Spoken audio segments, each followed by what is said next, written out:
Welcome back to Riding Bikes in San Diego.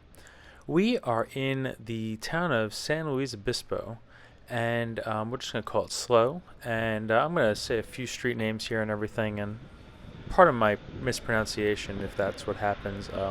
I'm still learning about this area. I have some family up here, and I happen to be up here for a little bit of work, which was great. And I really enjoyed the event that I did. For those of you who don't know, I happen to be a poet, so sometimes I go places and I read poetry. This is the downtown area, and we're gonna call this street Higuera, and that's Higuera. I don't know if the locals pronounce it differently.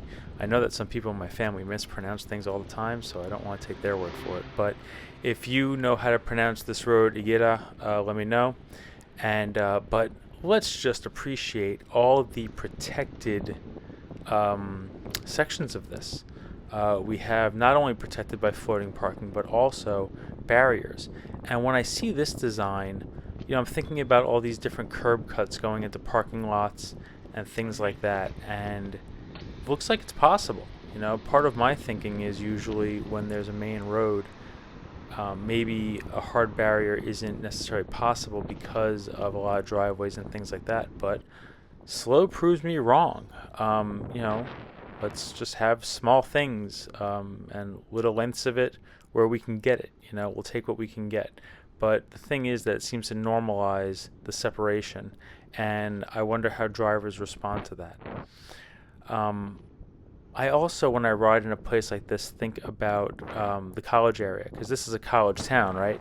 And I really wish the college area of San Diego had infrastructure this clear. Mostly, we get, at best, what we're going into now, which is this just painted bike lane on the side. I mean, at least the parking goes away, so it looks like at some point they decided to trade the parking for a way around, and that's good. Sorry, we were going around that guy. Trade the parking for a bike lane. It's only a painted bike lane. This is a little strange, but I guess it makes sense. No matter where you go, what we end up seeing is that sometimes the infrastructure gives way. This is the part of the road where drivers are typically picking up speed. I think that the speed is at least 45 miles an hour over here, and they're picking up speed, and the safety precautions that we had are now gone. There's no hard barrier. There's not even a buffer. There's just paint. And no matter where you're riding your bicycle, paint is not going to be protection, right? We're heading towards south. Okay, so the situation is that I don't actually know where I'm going when I'm doing this ride.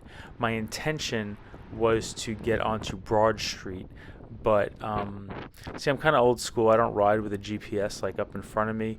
Instead, I look at a map. I do the best I can, but I actually didn't use a map on this. I went by my memory the last time I rode my bicycle up here, and my memory is bad.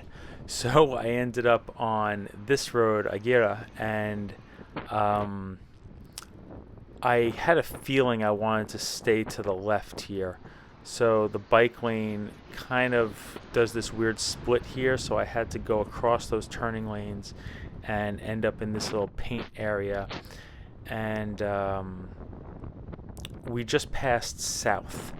So that is a route that runs over the freeway, and we'll actually look at that in a couple of days because there's some really cool infrastructure on that side of the road.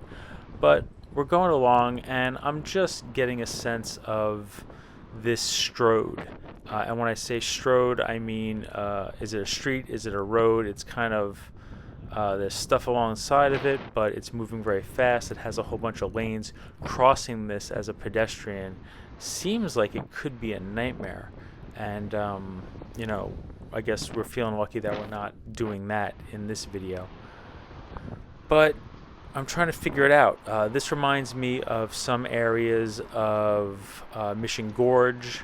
Although this has a painted bike lane, Mission Gorge doesn't have much when you're going through the actual area where something is necessary. And It reminds me of areas of El Cajon Boulevard, stretches of University. We have a number of these wide roads where drivers get all the space and people on bikes are left with just some paint. I had a feeling that I didn't want to be where I was, so I did make that turn, and I only did it because nobody was behind me.